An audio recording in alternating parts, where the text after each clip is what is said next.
ఏమండి, ఎవరు రారండి. నువ్వు కష్టంలో ఉన్నప్పుడు ఎవరు రారు. నువ్వు ఏడుస్తుంటే ఎవరు వచ్చి ఓదార్చరు. నువ్వు దెబ్బ తగిలి అమ్మా అని అరిస్తే ఎవరు రారు నీ దగ్గరికి.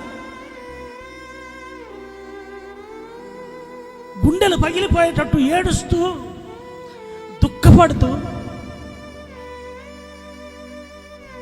నీలో నువ్వు కుమిలిపోతా ఉంటే ఎవరు నిన్ను ఓదార్చడానికి రాలేదు. ఎన్నోసార్లు అవమానాల పాలైతే నిన్నెవరూ దర్శించలా. జ్ఞాపకం చేసుకో, ఇవన్నీ నీ జీవితానికి స్థిరమైనటువంటి పునాదులు. నా ప్రియమైనటువంటి దేవుని బిడ్డ, నీకొచ్చేటువంటి కష్టాలు, నీకొచ్చేటువంటి కన్నీళ్ళు, నీకొచ్చేటువంటి బాధలు, నీకొచ్చేటువంటి అవమానం, ఇదంతా కూడా నీ జీవితాన్ని బలపరుస్తుంది.